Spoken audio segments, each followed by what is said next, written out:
நீ இல்லாமல் எவ்வளோ கஷ்டப்பட்டேன் தெரியுமா?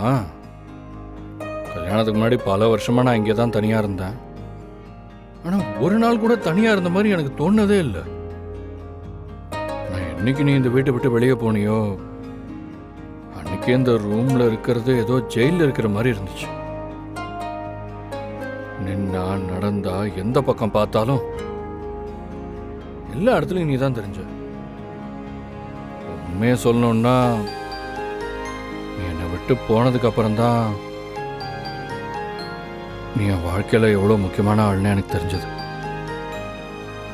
நீ திரும்பவும் என்னை தேடி வருவேன்னு எனக்கு தெரியும். நீ என்னை புரிஞ்சுப்பேன்ற நம்பிக்கை எனக்கு இருந்துச்சு. இன்னைக்கு கிருபானங்கிட்ட பேசும்போது சந்தர்ப்ப சூழ்நிலையால தான் நம்ம 2 பேரும் பிரிஞ்சிருக்கோம்னு சொன்னியே, அதுதான் உண்மை. நீ இல்லாம என்னால் இருக்க முடியாதுன்னு நான் நல்லா புரிஞ்சுக்கிட்டே இருந்தோம். அன்னைக்கு நான் டைவர்ஸ் பேப்பரில் கையெழுத்து போட்டப்போ கூட நான் அதை விருப்பப்பட்டெல்லாம் ஒன்றும் பண்ணல. விருப்பப்பட்டெல்லாம் நான் எதுவும் பண்ணலை. எங்கள் அண்ணன் கையெழுத்து போட சொன்னப்போ அவரை மீறி நான் எதுவும் பண்ண முடியாதுங்கிறனால தான் நான் போட்டு கொடுத்தேன். உன் அண்ணனுங்களை மீறி உன்னால எதுவும் பண்ண முடியாதுன்னு எனக்கு தெரியுமே.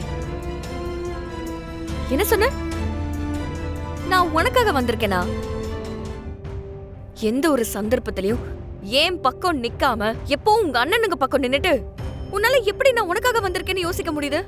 அப்போ நீ எனக்காக வரலையா? நான் திரும்ப வந்ததுக்கு காரணம் இந்த வீட்ல நான் போனதுல இருந்து பொம்பளைங்க கிட்ட உங்க 2 அண்ணனுங்களோட அராஜகம் பழைய மாதிரி அதிகமாயிடுச்சு. அதையெல்லாம் சரி கட்டி ஜெயந்தி அக்காவுக்கும் சுகுணா அக்காவுக்கும் சித்ராவுக்கும் இந்த வீட்ல ஒரு நல்ல வாழ்க்கையை அமைச்சு கொடுக்கணும்.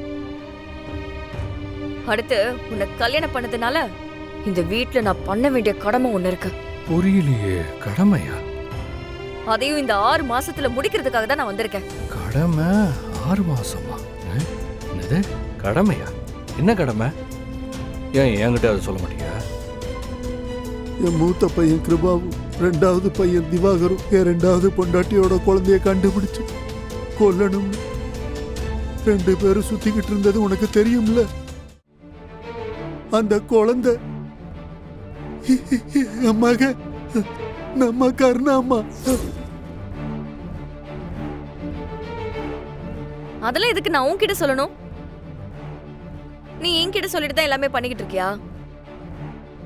என்னைக்கு நீ அந்த டிவோர்ஸ் பேப்பர்ல கையெழுத்து போட்டு கொடுத்தியோ அன்னைக்கே உன் மேல இருந்த அன்பும் மரியாதையும் சுத்தமா போயிடுச்சு. இப்ப கூட நான் உனக்காக வந்திருக்கேன்னு நீ தப்பு கணக்கு போடாத. இந்த 6 மாசத்துல நான் வந்த வேலையை முடிச்சுட்டு கிளம்பி போய்கிட்டே இருப்பேன். ஆனா அது வரைக்கும் இந்த ஊருக்கு தான் நீயும் நானும் புருஷன் பொண்டாட்டி. ஆனா நமக்குள்ள எதுவுமே கிடையாது. புரிஞ்சுதா? அப்போ 6 மாசத்துக்கு அப்புறம் நீ திரும்ப போயிடுவியா? டிவோர்ஸ் பேப்பர்ல கையெழுத்து போட்டு கொடுத்துட்டு என்ன கேள்வி இது? 6 மாசத்துல நான் கிளம்பி போயிட்டே இருப்பேன்.